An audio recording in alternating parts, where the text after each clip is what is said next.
Well, good evening, friends. What if your next prayer required no words at all? Let's take a quiet breath together, not to reach for God, but to notice God already here. Tonight, we're entering a simple, living question: what happens when you stop asking and start receiving from God? When asking softens, the heart grows spacious. In that spaciousness, you don't make anything happen. You witness what has always been happening in God. Receiving isn't a technique, it's a yielding, a holy pause where grace is recognized rather than requested. As we sit in stillness, watch how the mind loosens its grip, how the need to persuade gives way to presence, and how answers often arrive before the questions can finish forming.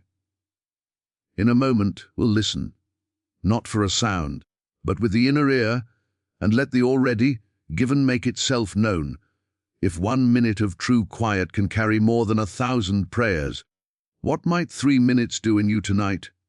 If this speaks to you, please like the video, subscribe, drop a symbolic number in the comments, leave 777 to say, "I'm ready to receive." So now, we turn from asking to abiding. Prayer as silence is not the absence of words, it is the presence recognized. We do not enter to persuade, to bargain, or to perform. We enter to yield. Asking, even when sincere, often carries the vibration of lack. I do not have, therefore I plead. A bidding carries a different posture. God is here, I consent to notice. It is a shift from pushing to opening, from effort to receptivity, from trying to make something happen to standing still long enough to witness what is already happening. Begin by setting down the list. Let the mind's petitions wait at the door. Sit as you are, in a simple honesty, and allow the breath to be your usher. Inhale as if receiving, exhale as if releasing the urgency to fix. No need to curate thoughts or polish feelings.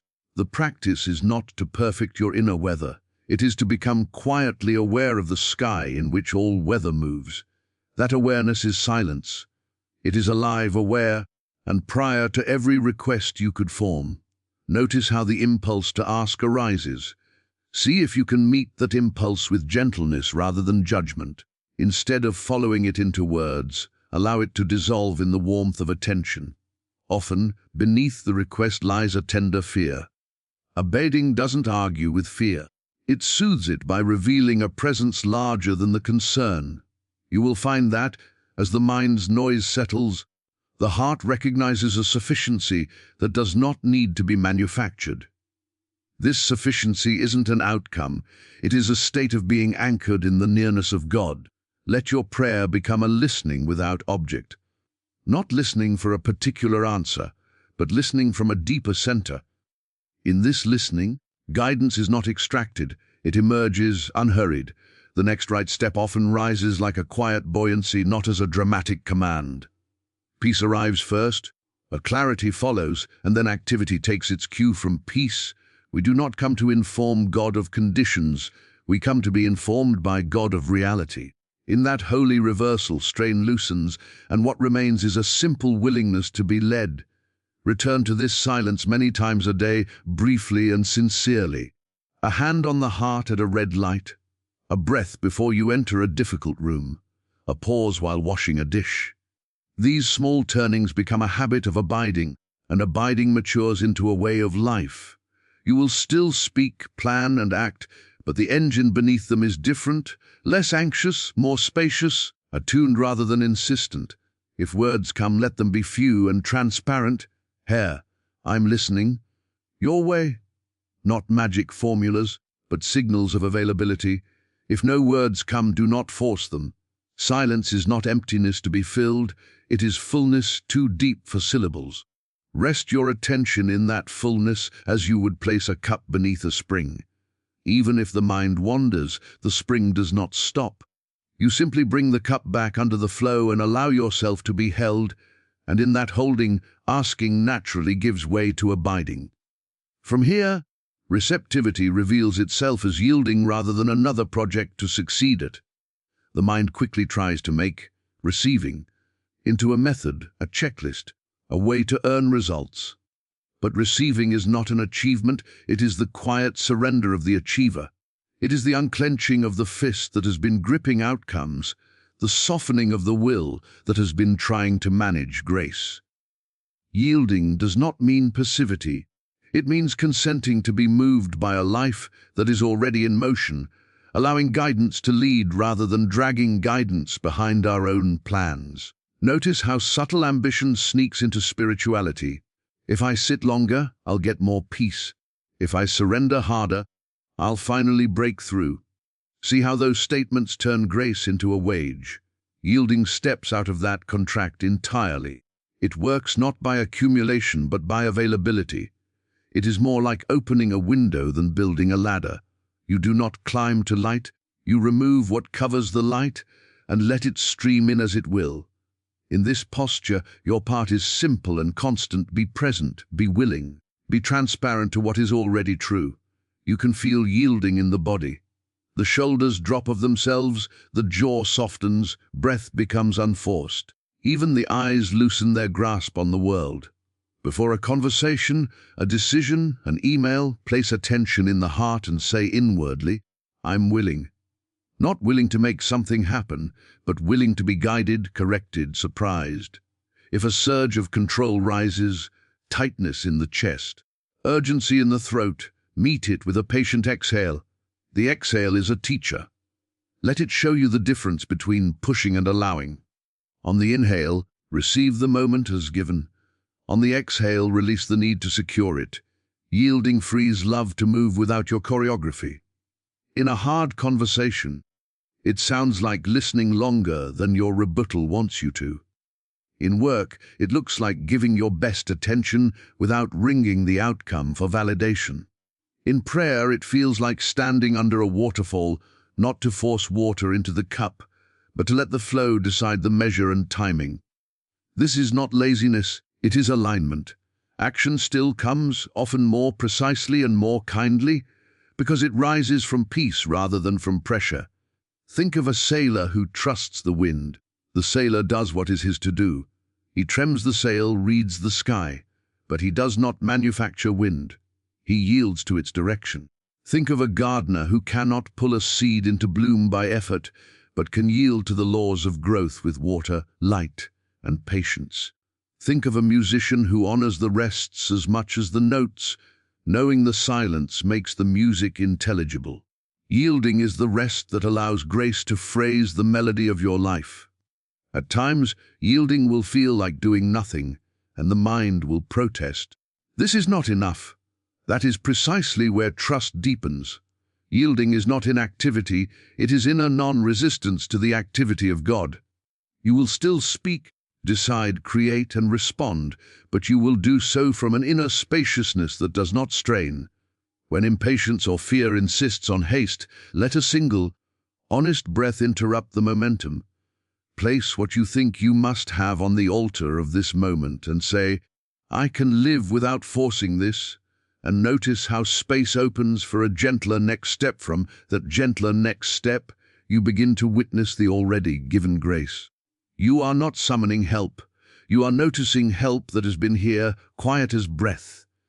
Grace does not rush in as a reward for correct technique. It stands like sunlight at the window, waiting only for the curtains of strain to be drawn back. When the will loosens, attention becomes clear enough to perceive the quiet provisions of the moment's strength, where you expected depletion, a softening where you assumed resistance, a way through where the mind reported only walls. To witness is to look with unhurried eyes. It is the refusal to judge reality by the noise of the mind's forecast. The mind says, when this resolves, then peace will come. Grace whispers, peace is present now, and from peace, resolution will be seen. Already, given means preceding your request. Like the dawn that arrives whether or not you set an alarm, grace precedes your strategies. You do not earn the sun, you simply step into its light. This is why the most ordinary acts, washing a cup, tying a shoe, waiting at a crosswalk, become sacraments when seen with an unveiled attention. Try this simple turning ask, what in this very moment is unearned? Let answers arise without strain the rhythm of your heartbeat, the breath arranging itself, the capacity to notice, the stability of the ground beneath your feet, the invisible web of people who carried the food you ate, the friend who texted just when you needed warmth. Naming does not manufacture grace. It trains vision to recognize what was missed in the hurry to get somewhere else. As recognition grows, gratitude appears, not as a mood you try to generate, but as the natural fragrance of seeing clearly. Witnessing is not limited to pleasant moments. When pain or confusion appears, witnessing keeps you from collapsing into conclusion. It says, this too is seen within a larger presence. That larger presence does not erase grief, but it keeps grief from defining the whole sky. In the hospital corridor, in the letter with hard news, in the silence after a door closes, there remains a quiet companionship that does not leave. Sometimes grace is not the removal of a burden, but the arrival of an unseen strength to carry it with a surprising poise. Let witnessing shape action. Instead of hunting for signs, allow life to show itself. Notice how a thought of kindness floats up and offers itself. Notice how a solution glides in when the argument rests. Notice how the right word comes when you stop rehearsing. These are not accidents. They are the fruit of alignment. When you witness, you are seeing the source be itself, and effects follow naturally. You become less fascinated with outcomes and more faithful to presence, and that fidelity bears a quiet intelligence in timing and tone. Keep small practices near. Place a hand on the heart and let the words, "You are here," rise without effort. Meet the next task with a deliberate, soft inhale, as if receiving it from a friend. Keep an already given page where you record the provisions of a day you did not arrange. Let moments of beauty interrupt you, a patch of afternoon light, the hum of a city at dusk, the face of a loved one at rest, and allow them to preach what the mind cannot phrase, that even now, before anything rearranges, your being is held in a sufficiency that does not waver. From that sufficiency, a new seeing unfolds. What we call need can be impersonalized. Instead of pinning it to a name, a history, a virtue, or a failure, you meet it as a passing weather pattern in awareness, not the climate of your being. Lack stops being my lack. Fear stops being my fear. They are movements on the surface, not truth at the center. When you cease to take need personally, you stop arguing with it and stop advertising it. You let it be what it is, an appearance, and you return to what is. Presence. Impersonalizing need interrupts the storyline that makes you the hero or the victim. It keeps you from the subtle vanity of special suffering and from the shame that asks, "What's wrong with me?" Instead of that loop, you recognize a universal suggestion at work, the ancient whisper that there is more than one power, that something outside the one can threaten the one. Seeing the suggestion as impersonal, you refuse to negotiate with it, and you rest in a deeper premise here. The premise is simple: God is the only activity. Not one activity among many, but the life animating all true movement, all order, all supply. Where the mind perceives competing forces, the heart learns to feel a single, intelligent current. You are not forcing that current, you are consenting to align with it. This dissolves the urgency to fix, defend, or conquer. The issue is no longer, how do I get what I lack, but how do I stop obscuring what already flows? Practice this in the ordinary press of life. A bill arrives and the chest tightens. Before planning, pause and impersonalize. A suggestion of insufficiency is presenting itself. Then turn to the fact. The source is whole, and its activity is provision. With a gentle inner yes, ask to be transparent to that activity. Maybe what appears is clarity to trim an expense, or courage to ask for a fair rate, or a new channel of work you had overlooked. The form is secondary. The primary is the shift from personal strain to impersonal flow. In a strained relationship, notice the temptation to assign blame and to prove yourself right. Step back and hold both yourself and the other in the same presence. Declare inwardly, not as a spell but as recognition. There are not two separate selves here fighting for air. There is one life seeking expression in two faces. When you stop feeding the personal offense, a wiser word, a timely silence, or an unexpected tenderness finds room to move. This is not denial of human means, it is sanctifying them. You still consult the doctor, respond to emails, balance the books, yet the sense of cause shifts. People, markets, and circumstances become channels, not sources. You are freed to love them without extracting identity or security from them. Panic loses its authority because it no longer claims to be a second power.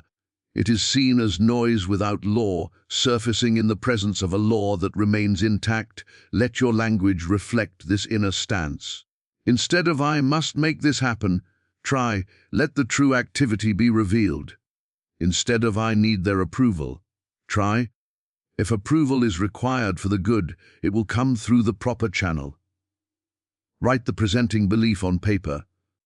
Not enough time, money, strength, and cross out the personal pronouns.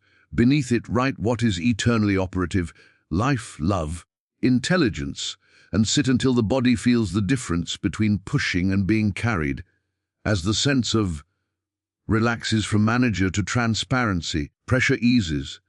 You notice help arriving through unpredicted avenues, or the courage to release what no longer serves, or a simple steadiness that keeps you from dramatizing the day, and the heart becomes attentive to the quiet evidence of one presence acting as wholeness throughout the details. From that attentiveness to the quiet evidence of one presence, oneness stops being a theory and begins to disclose itself as experience. You sense a single life moving through all the varied details, and in that recognition three gifts arrive together: supply that is expression rather than acquisition, guidance that is natural rather than forced, and peace that is context rather than condition. The many no longer appear as competing sources. They appear as multiple ways the one shows itself. Supply reveals itself first as sufficiency of the moment. You cannot be outside what you are an expression of. A branch does not negotiate for sap, it abides in the tree. In practical terms, this means you stop arguing with appearances and become transparent to provision. You take the step that is at your feet, give the attention you have, and stop trying to extract identity from results. Channels may open and close. Jobs change. Clients come and go, ideas rise and fall, but the source remains. When a door shuts, instead of panic, you ask, what new channel is the one ready to use? Then you remain available, willing to be guided, to revise a resume, make a call, study a skill, or rest just long enough for clarity to catch up. Guidance becomes simple when the belief in two minds loosens. If there is one mind, then wisdom is not elsewhere with you trying to access it. It is the very light in which you are thinking. You do not have to outshout confusion. You quiet the reactivity and let the subtle current be felt. Often guidance comes as a gentle rightness in the body, a clean yes or a quiet not yet. It can speak through scripture or a line in a book, through the calm after a walk, through a question from a child that unknots the day. Ask briefly, honestly, what is the loving next step? Then wait without theatrics. The answer rarely arrives with drama, it arrives with proportion. It fits. It does not demand you betray peace in order to obey it. Peace arises not when everything arranges itself, but as the atmosphere in which arrangement becomes possible. It is not the pause after the task, it is the calm from which the task is undertaken. You know you are touching it when urgency loses its ultimatum, when breath lengthens, when you feel room around thoughts. Peace is not indifference, it is a stable tenderness, a confidence in reality that frees you to act without violence to your own heart. In this peace, even waiting becomes active, like soil doing its quiet work while the seed splits unseen. Practice oneness in small, faithful ways. Begin the day with a simple acknowledgement: one life, one mind, one love. Let it not be a charm but a returning to fact. When worry flares, put a hand wherever the body holds it and say, only one power, only one activity. Then watch for the next ordinary kindness to do. An email answered, a room tidied, a meal shared, as if each were a doorway for supply to flow and guidance to clarify. Keep your language aligned with unity. Instead of "my problem," say a suggestion appearing. Instead of "no options," say "a new provision is forming though I cannot yet see it." This is not denial. It is refusing to grant authority to what has none. As you live this way, the distinction between sacred and secular thins. Work becomes prayer because attention is given without strain. Money becomes a servant because identity is no longer rented from figures. Relationships become mutual transparency to the same presence, and even conflict becomes a classroom where the one teaches patience, courage, and honesty without condemnation. From that classroom where love teaches without shaming, inner listening becomes the way you walk the day. Brief, wordless pauses that keep you tuned to the one, not long stretches of heroic spirituality, but small, honest rests in which you stop leaning on your own insistence and let the deeper current be felt. Inner listening is not a trick for getting answers. It is a posture of availability in which answers can find you because you are no longer crowding them with noise. Choose simple anchors. Each doorway becomes a bell of quiet step. Pause, soften, notice. Let the phone's buzz remind you to breathe once before you look. Before a reply, a single inward turn, jaw released, shoulders loose, belly unlatched. Here. If words want to help, let them be fews. I consent, guide me, or nothing at all. 10 seconds is enough. In a checkout line at the sink between tasks, the pause is a hinge where presence swings the next moment into view. In conversation, inner listening keeps you from rehearsing your rebuttal while the other speaks. Attend to the space around their words, to the tone beneath the content. Ask inwardly, what is love wanting to express here? Sometimes the answer is a question, sometimes a boundary, sometimes a silence that disarms. Listening is not withdrawal, it is hospitality to wisdom. It refuses to spend the coin of attention on self-justification and spends it instead on awareness that can hear what is truly needed.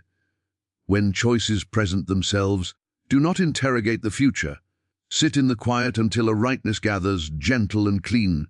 Peace first, then step. If there is no peace, do not force a decision to escape discomfort. Let "not yet" be an honored guidance.